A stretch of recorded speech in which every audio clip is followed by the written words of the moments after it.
এক জোড়া প্রেমিক প্রেমিকার সকল মান অভিমান কাটিয়ে তাদের ভালোবাসা পূর্ণতার হাসি। তাদের ভালোবাসা যখন মিলেমিশে একাকার, তখন একজনের ছিল না পাওয়ার হাহাকার। সে হচ্ছে তিতি, যে কিনা নিজের ভালোবাসাকে ভালো রাখতে নিজের ভালোবাসা বিসর্জন দিয়েছে। তিতির মন কোঠরে না পাওয়া জিনিস নিয়ে যন্ত্রণায় পুড়ে। মন কি সহজে মানে? সে ছাদে এসেছিল দূর আকাশে নিজের কষ্টগুলোকে ওই তারাদের কাছে বলতে, কিন্তু রুবায়েত আর ঈশাকে দেখে সে ছাদে এক মুহূর্তও দাঁড়ায় না, দৌড়ে নিচে নেমে রুমে চলে যায়। মানুষের জীবনে ভালো মন্দ সবসময়ই আসে। এই সময়গুলোর মাঝে আমরা কিছু পাই, কিছু হারাই, কখনো হাসি, কখনো কান্না, সবই আমাদের জীবনের অংশ হয়ে ওঠে। খারাপ সময় পেরিয়ে যখন আমরা আলোর খোঁজ পাই, তখনই নতুন দিগন্তের সূচনা হয়।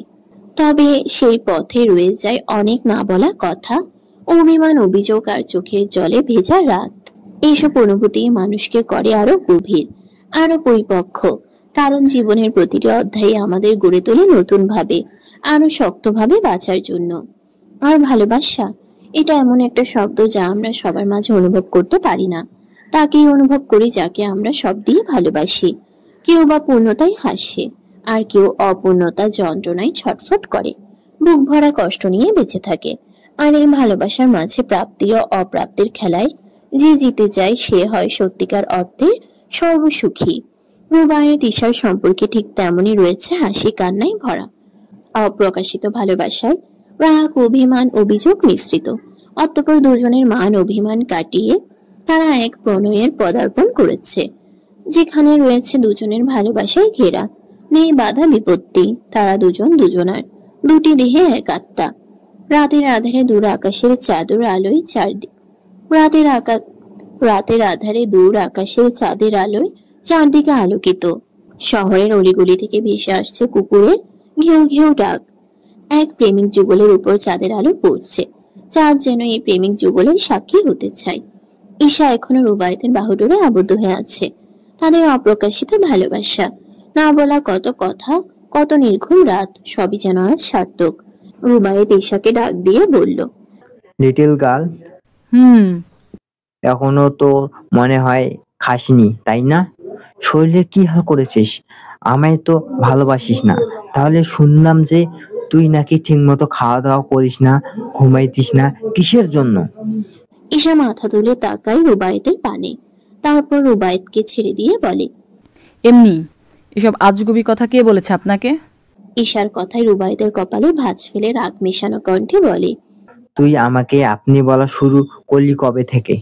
আমি তোর মুখে থেকে তুমি শুনতে অভ্যস্ত। আর একবার শুধু আপনি বল, এমন থেরাপি দিব একদম সোজা হয়ে যাবি, বুঝেছিস? ঈশা বলল শুধু।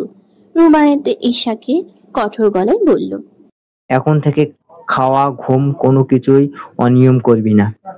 তোর এই শুকনা হাড্ডিওয়ালা শরীরে আমার পোষাবে না। আমার ভালোবাসা তোর ভাবনা থেকেও ভয়ঙ্কর।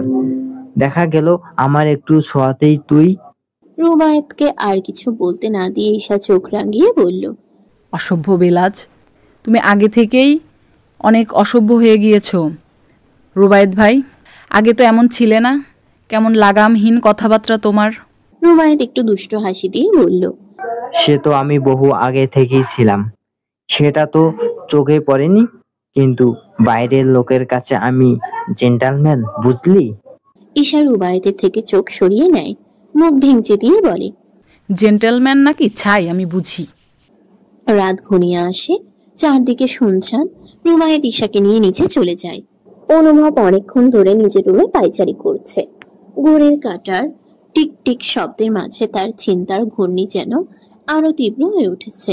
বারবার দরজার দিকে তাকাচ্ছে সে, কোনো এক অদৃশ্য অপেক্ষার টানেই যেন। অনেক রাত হয়ে গেছে, কিন্তু আয়াতের এখনো রুমে আসার নাম গন্ধ নেই। এই বিয়ে বাড়ি চারদিকে গিজগিজ করছে মানুষে, হাসি, কথা, চিৎকারে চারপাশ মুখরিত। পাশের ঘর থেকে ভেসে আসছে লাউড স্পিকারে বেজে চলা গানের শব্দ। অনুভবের মাথা যেন ধীরে ধীরে ভারী হয়ে উঠছে। হঠাৎ বিরক্ত হয়ে নিজের চুলের মুঠো ধরে ফেলে সে। চোখ দুটো শক্ত করে বন্ধ করে কিছুক্ষণ দাঁড়িয়ে থাকে, যেন নিজেকে সামলানোর চেষ্টা করছে। তারপর হঠাৎ করেই দ্রুত পায়ে রুম থেকে বেরিয়ে আসে। সিঁড়ির কাছাকাছি এসে চোখে পড়ে ড্রয়িং রুমে বসে আছে রুবায়েত, রুহানি আর তাদের কয়েকজন কাজিন। হাসাহাসি চলছে, গল্পে মেতে আছে সবাই। দৃশ্যটা দেখে অনুভবের ভ্রুজোড়া কুঁচকে যায়। সে কিছুক্ষণ চুপচাপ দাঁড়িয়ে থাকে, তারপর সে চোখ সরিয়ে নিয়ে ঘড়ির দিকে তাকায়। এখন 11:10। গল্পের মাঝে আয়াতের চোখ যায় সিঁড়ির দিকে। দেখতে পায় অনুভব তার দিকে গম্ভীর মুখে তার দিকে তাকিয়ে আছে। আয়াতের মুখের হাসি যেন মুহূর্তের মাঝে মিলিয়ে যায়। অনুভবের চোখ জোড়া লাল হয়ে আছে। আয়াত শুকনো একটা ঢোক গিলল, মনে মনে বলে লোকটাকে এমন লাগছে কেন। অনুভব ইশারায় আয়াতকে রুমে আসার জন্য বলে, কিন্তু বোকা আয়াত সেই ইশারা যেন বুঝতে পারে না। অনুভব বিরক্ত হয়, এমনিতেই তার মাথাটা ধরেছে, তার উপর আয়াত যেন তার ইশারা বুঝার চেষ্টা করেও না। গল্পে মেতে উঠেছে। অনুভবের রাগ লাগে। তারা মেয়েরা গল্প করবে ভালো কথা, কিন্তু সেখানে ছেলেরা কি করে। অনুভব পকেট থেকে ফোন বের করে আয়াতের নম্বরে ছোট্ট একটা মেসেজ পাঠায়। 5 মিনিটের মধ্যে রুমে আয়, জলদি। তারপর সে রুমে চলে যায়। ফোনের ভাইব্রেশনে আয়াত তার ফোন বের করে ফোনের মেসেজ অপশনটা বের করে ডাকতে চোখ বুলায়, কিন্তু রোহানি তা দেখে বলল, কে মেসেজ দিয়েছে আপু, দেও তো দেখি। এই বলে সে আয়াতের হাতের ফোনটা কেড়ে নেয়। আয়াত লজ্জায় আড়ষ্ট হয়ে যায়, যেন সবার সামনে তার ইজ্জতের ফালুদা হতে চলেছে। রুহানি মেসেজটার দিকে বড় বড় চোখে তাকায়, উত্তেজনায় খানিকটা পিঞ্চ মেরে বলে, বাহ বাহ, প্রেম জমে তো ক্ষীর। বিবি এখানে বসে তাই মিয়া ফোনে মেসেজ দিচ্ছে।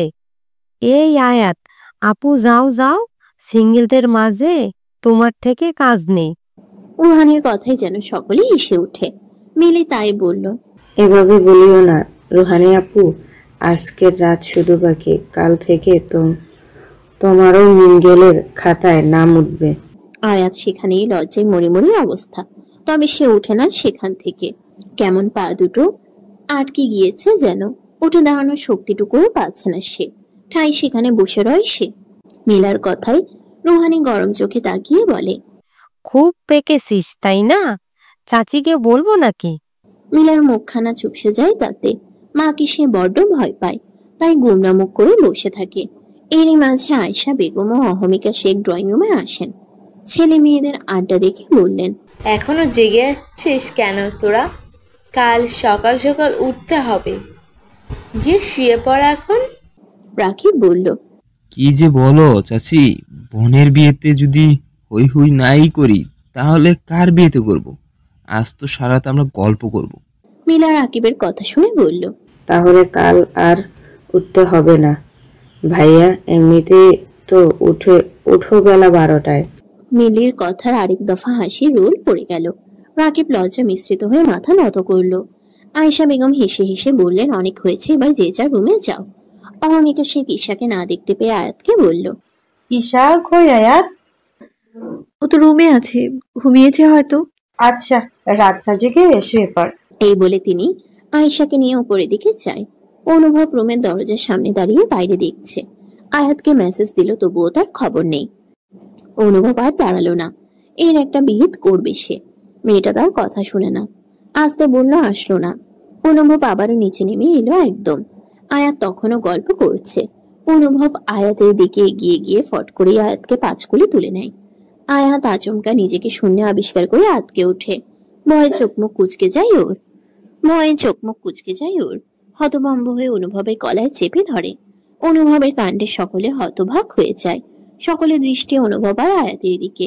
অনুভব ভারী গলায় বলল, আমার বউকে আমি নিয়ে যাচ্ছি, কারো কোনো সমস্যা আছে এতে?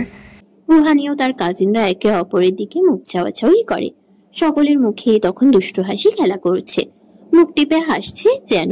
রুহানি হাসি মুখেই বলল, না না, ভাইয়া নিয়ে যাও আপুকে, এখানে ওর কোনো কাজ নেই। রুহানির কথা শেষ হতেই অনুভব বড় বড় কদম ফেলে সিঁড়ি বেয়ে উপরের দিকে উঠে যেতে থাকে। তার চোখে মুখে এক ধরনের অস্থিরতা, কিন্তু তবুও সেই অস্থিরতার গভীরে যেন শান্তির স্পর্শ লুকিয়ে আছে। নিচে মেইন দরজার দিকে তখন দাঁড়িয়েছিল উবায়েদ। অনুভবকে উপরে যেতে দেখে সে ঠোঁট ভাকিয়ে একটু ঠাট্টা সুরে বলল, শালা, বউ মানে না না মানে করেও এখনো বউ ছাড়া চলেই না, আর আমায় দিল তাপের আগুনে ফেলে। হারামিটা নিজের বেলায় 16 আনা প্রেম আর আমার বেলায় 4 আনা প্রেম।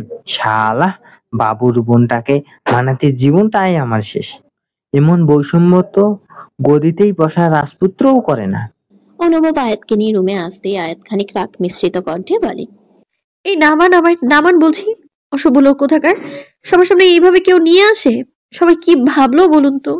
নিজের তো লজ্জা শরম নেই, দিনকে দিন লজ্জা শরমের মাথা খেয়ে অন্ধ হয়ে গেছেন একেবারে। এক নিঃশ্বাসের কথাগুলো বলে আয়াত লম্বা দম নেয়।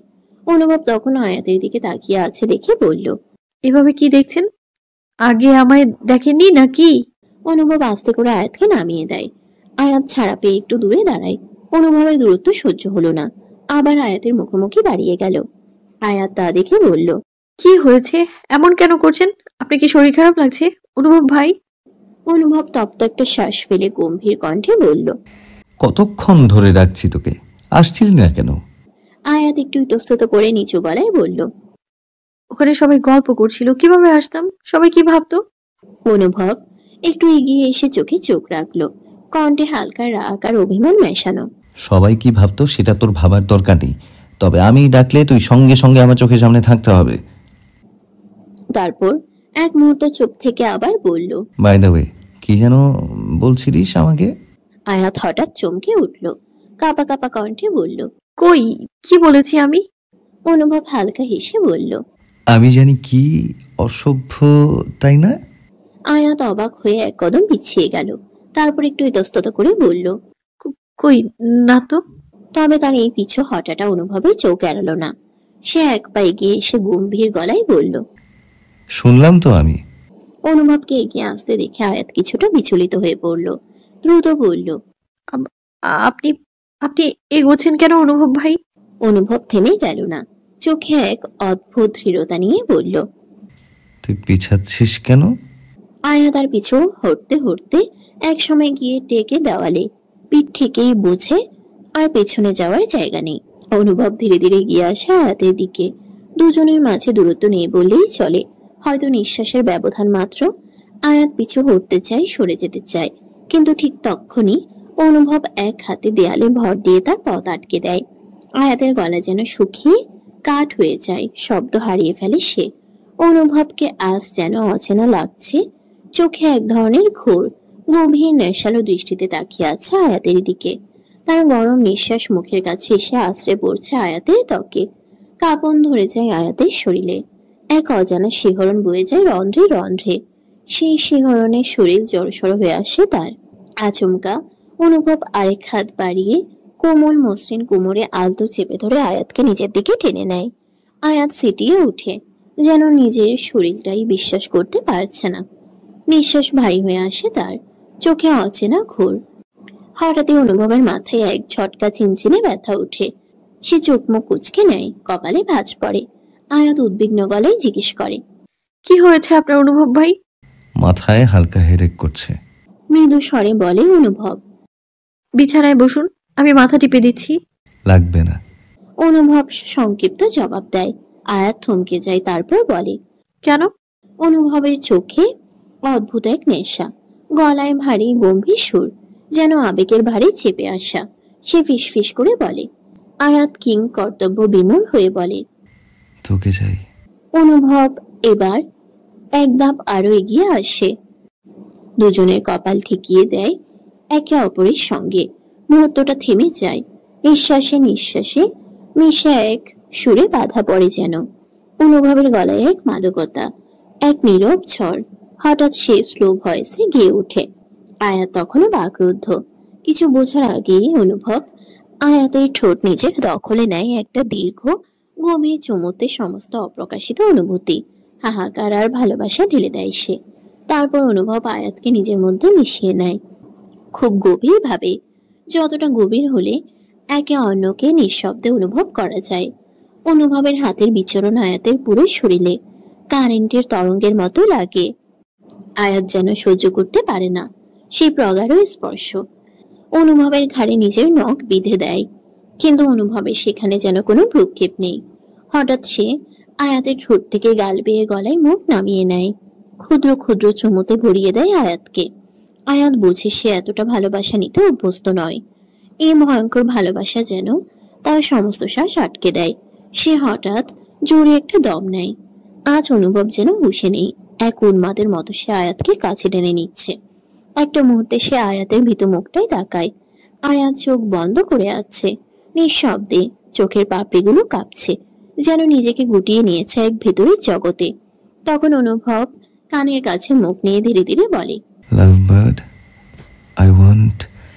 আয়াত সঙ্গে সঙ্গে চোখ খুলে কাঁপা কাঁপা কণ্ঠে বলে ওঠে, নো। সেই এক শব্দে যেন মুহূর্তে অনুভব থমকে যায়। নিজেকে সামলে নিতে চেষ্টা করে সে। বিয়ে বাড়ি ভরপুর মানুষে ভরা ঘর। আজ যদি সে কিছু করে ফেলে, তার ভয়াবহতায় আয়াত কাবু হয়ে যাবে, এ কথা সে জানে। যা অস্বস্তিকর হয়ে যাবে, নিজেকেও ভালো লাগবে না। অনুভব ধীরে লম্বা লম্বা নিঃশ্বাস নেয়, ঠোঁট আঁকড়ে নিজেকে নিয়ন্ত্রণ করার চেষ্টা করে। এরপর আয়াতের হাত ধরে তাকে নিয়ে বিছানায় যায়। আয়াতকে শুয়ে দেয় প্রথমে, তারপর নিজেও পাশে শুয়ে পড়ে। আয়াত যেন কুঁকড়ে গিয়েছে একদম, এক পাশে জড়সড় হয়ে। অনুভব পাশ ফিরে আয়াতের দিকে তাকায়, তারপর এক টানে আয়াতকে নিজের বুকে টেনে নেয়। নিঃশব্দে বলে উঠে, ঘুমা, অনেক রাত হয়ে গেছে। আয়াত কিছু বলে না, শুধু বুকের ভেতর শব্দ করে ওঠা হৃদয়ের ধ্বনি শোনা যায়। ভোরবেলা থেকে বিয়ের তোড়জোড় শুরু করে দিয়েছে বাড়ির বড়রা। ইতোমধ্যে গরু জবাই করা হয়েছে, সকলে কাটাকাটি করছে, কেউ বা রান্না জোগাড় করছে। তেল মশলা সব দেখে নিচ্ছে, কোনো কিছুর যেন কমতি না হয়। ইব্রাহিম শেখ ও রহমান সাহেব সব তদারকি করছেন। আর উবায়েত ও অনুভব আছে, তাদের মধ্যে দুই ভাইয়ের কাঁধে দায়িত্ব আছে। বোনের বিয়ে সব দিকে নজর রাখতে হবে, মেহমানদের যেন অসম্মান না হয়। আয়াত ও ঈশা দুজনে উঠেছে সকাল সকাল। বিয়ে বাড়িতে বেলা করে ঘুমানো দৃষ্টিকটু। দুজনে উঠে ফ্রেশ হয়ে নেয়, তারপর নাস্তার টেবিলে বসে পড়ে। মিলাও তাদের সাথে খেতে বসে। আয়াতকে দেখে বলল, আপু তোমার ঠোঁটে কি হয়েছে? আয়াত চোখ বড় বড় করে তাকায় নিচের দিকে, তারপর হাত দিয়ে মুখ চেপে ধরে বলে, কই কি হয়েছে? ঈশাও তাকায়, তবে ঈশা চুপচাপ বসে থাকে। মিলা বলল, আরে আমি দেখলাম তো। ঈশা বলল, ছোট ছোটর মতো থাকো মিলা, এত জানতে নেই। লজ্জায় আয়াতের মাথা কাটা যায় যেন। মনে মনে অনুভবকে গালি দেয়। নাস্তা শেষ করে তারা উপরে চলে যায়। একটু পরেই তাদের সাজাতে আসবে পার্লার থেকে। দুপুরের দিকে সকল আত্মীয় স্বজনকে খাওয়ানো হয়েছে। এখন খাওয়ার প্রায় শেষ পর্যায়ে। অতিথিরা একে একে উঠে যাচ্ছেন, কারো প্লেটে শেষ দানা, কারো হাতে পান বা মিষ্টি। কিন্তু আয়াত আর ঈশা এখনো খাওয়ার সুযোগই পায়নি। সকাল থেকে পার্লার থেকে আসা মেয়েরা একে একে সাজিয়ে চলেছে সবাইকে।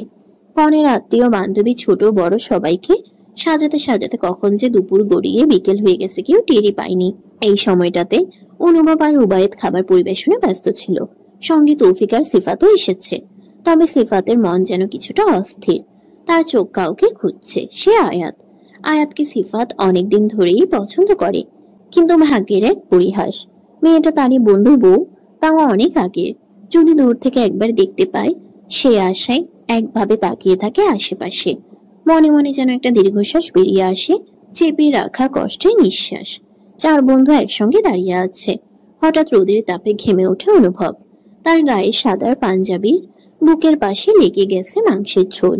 রুবায়েত বলে উঠল, তুই বরং গিয়ে পাঞ্জাবিটা পাল্টে আয়, আর এইটুকু সামনে নিচ্ছি। অনুভব মাথা নাড়ল, হাত দিয়ে ঘাড়ের ঘামটা মুছে নিচ্ছে সে। এমন সময় রুবায়েতের চোখ যায় তার ঘাড়ের দিকে। দাঁড়া দাঁড়া, তোর ঘাড়ে এটা কি? রুবায়েত একটু অবাক হয়ে বলে উঠল, কে যেন আসর দিয়ে দিয়েছে মনে হচ্ছে। হ্যাঁ? অনুভব তাড়াতাড়ি করে পাঞ্জাবিটা ঠিক করে নেয়, বিড়বিড় করে বলে, ওই বিচ্ছুর চোখ খালি আমার গালে আর ঘাড়ে যায়। তৌফিক রুবায়েতের কথাই বলল, বইয়ে দেওয়া চিহ্ন বুঝলি, তুই বুঝবি কেমনে, তোর তো বই নেই। রুবায়েত অনুভবের দিকে তাকিয়ে বাঁকা হাসি দেয়। রুবায়েতের কথায় অনুভব আর দাঁড়ায় না, দ্রুত পায়ে বাসার ভিতরে চলে যায়। তাছাড়া মাংসের ঝোল পরে কেমন চিটচিটে লাগছে তার। অনুভব রুমের দিকে এসেই দেখতে পায় আয়াত রুমের ড্রেসিং টেবিলের সামনে দাঁড়িয়ে আছে। অনুভব ভিতরে প্রবেশ করে রুমের দরজাটা চাপিয়ে দেয়। আয়াত গোল্ডেন কালারের পাথরের কাজ করা লং গাউনটা পরেছে। এটা অনুভব এনেছিল যখন দেশে ফিরেছিল, কিন্তু আয়াতকে তখন দেয়নি। অনুভব খেয়াল করলো আয়াত জামার পিছনে চেইনটা লাগানোর চেষ্টা করছে, কিন্তু আয়াত পারছে না। অনুভব আগে নিজের গায়ের পাঞ্জাবিটা খুলে ফেলে, তারপর এগিয়ে এসে আয়াতের পিছনে দাঁড়ায়। আয়াত ড্রেসিং টেবিলের অনুভবের প্রতিবিম্ব দেখে অনুভব কিছু না বলে আয়াতের জামার চেনটায় হাত দেয়।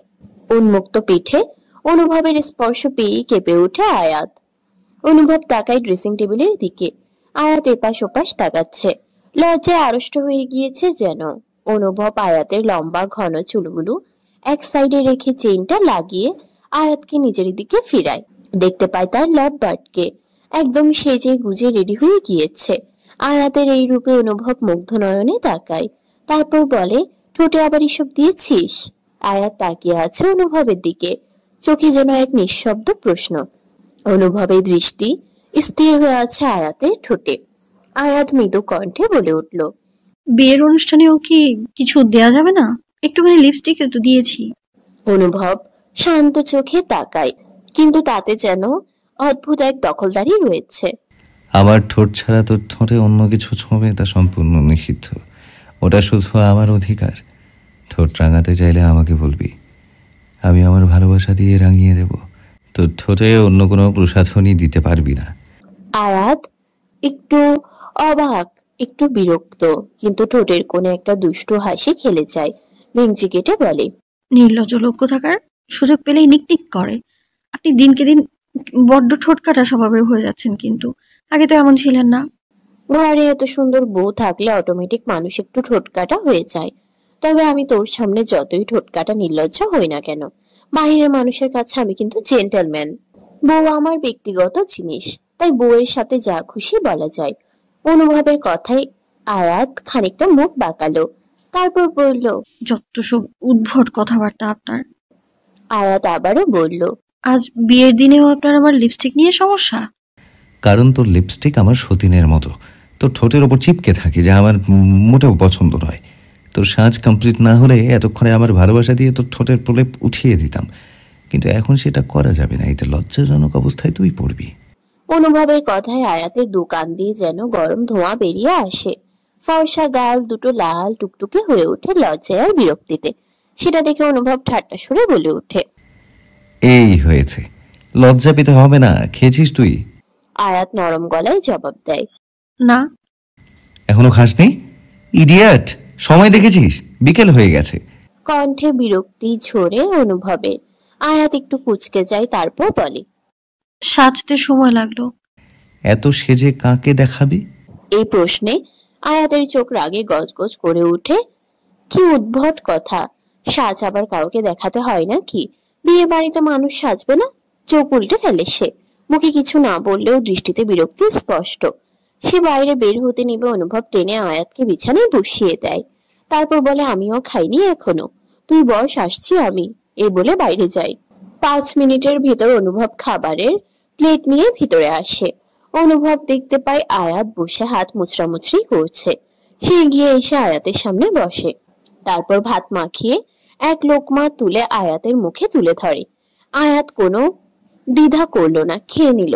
খিদা পেয়েছিল তার। অনুভব একবার আয়াতকে আরেকবার নিজে খাচ্ছিল, তা দেখে আয়াত বলল, আপনি আমার এটো খাচ্ছেন কেন? এতে স্বামী স্ত্রীর মহব্বত বাড়ে। তোর মাথায় এসব ঢুকবে না। অনুভবের কথায় আয়াত মুখটা গোমরা করে নিল। এই লোক সবসময় একটা টেরা কথা বলবেই। আয়াত কি বুঝে না নাকি? আয়াত আর কিছু বলে না, চুপচাপ খাওয়ায় মনোযোগ দেয়। তাদের খাওয়ার মাঝে কেউ দরজা খুলে ভিতরে আসে। আয়াত সেদিকে তাকিয়ে দেখে মিলা দাঁড়িয়ে আছে। মিলা অনুভবকে দেখে একটু হাসি দিল। আয়াত তো আল্লাহ আল্লাহ করছে, এই মিলা যে বিচ্ছু, এটা এখন সবাইকে না বললে হয়। মিলা কুটিল হেসে আয়াতকে বলে, আয়াত আপু তোমায় নিচে ডাকছি, তোমায় তাড়াতাড়ি যেতে বললো। আয়াত ভাতের লোকমাটা গিলে নিয়ে বলল, আসছি আমি। আয়াতের কথা শুনে মিলা আর দাঁড়ালো না, সেখান থেকে প্রস্থান করলো। অনুভব আয়াতের খাওয়া শেষ হতেই আয়াত পানি খেয়ে বাইরে চলে যায়। আয়াত ও রুহানি দুজনেই রেডি হয়ে একসাথে নিচে নেমে আসে। ওদের দুজনকে আজ যেন স্বর্গের পরী মনে হচ্ছে। চোখে পড়ার মতো সাজ, পরিপাটি পোশাক আর মুখের এক চিলতে হাসি। অনামিকা ও আয়েশা বেগম তো চেয়ে থাকেন ওদের দিকে, চোখ যেন ফেরাতেই পারছেন না। তাদের নামতে দেখে অনামিকা সে কাদুরে গলায় বলে উঠেন। আয়াত আর ঈশা একে অপরের দিকে তাকিয়ে মুচকি হাসে উপহার দিয়ে বলে, কি যে বলো আম্মু, কারি বা নজর লাগবে আমাদের? তবে আয়াত মনে মনে বলে ফেলে, তোমার ছেলের নজর তো লেগেই গেছে আমার লিপস্টিকের উপর। তারপর ওরা হেঁটে চলে যায় রুহানির রুমের দিকে। রুহানিকে আজ বউয়ের মতো সাজানো হয়েছে। ছোট্ট পিচ্ছি রুহানি আজ যেন ছোট্ট এক পুতুল বউ। লাল টুকটুকে জামদানি শাড়িতে অপূর্ব লাগছে। আয়াত আর ঈশা ঘরে ঢুকতেই ঈশা বলে ওঠে, তোমাকে একদম পুতুল বউ লাগছে রুহানি। আজ রোহান ভাইয়া তোকে দেখলেই নিশ্চয়ই হার্ট অ্যাটাক হবে। রুহানি লজ্জায় মুখ নিচু করে ফেলে। ঈশা আবার হেসে বলে, তোর লাজে লাজে চেহারা তো আরো মিষ্টি লাগছে। আহ রুহানি, আজ তুই সত্যিকারের ঘরের বউ হয়ে যাবি। আয়াত ঈশার দিকে তাকিয়ে দুষ্টু মিষ্টি হাসি দিয়ে বলল, তুই চাইলে তোকেও বউ সাজিয়ে বসিয়ে দিতে পারি, কিন্তু রুবায়েত ভাই তো রেডি আছে। আফটার অল তুই আমার ননদিনী, আমার কিছু দায়িত্ব আছে না? আয়াতের কথা ঈশা প্রথমে একটু থমকে গেল, তারপর আর চোখে তাকালো আয়াতের দিকে। চোখে যেন তার লজ্জা, কিন্তু ঠোঁটে এক চিলতে হাসির রেখা লুকিয়ে আছে। রুবায়েতের সাথে যা সকল মান অভিমান ছিল তা তো গলে মিশে গেছে, আর সেটা সবাই জানে। ঈশা একটুখানি গলা চড়িয়ে বলল, উফ আপু, তুমিও না, যাও তো, ভাইয়া ডাকছে তোমায়। আয়াত হেসে বলল, হয়েছে, আর লজ্জা পেতে হবে না, আমরা তো সবই জানি। এই কথার পর আর দাঁড়িয়ে থাকতে পারল না ঈশা। লজ্জায় মুখটা লাল হয়ে উঠল, যেন গোলাপের পাপড়ি।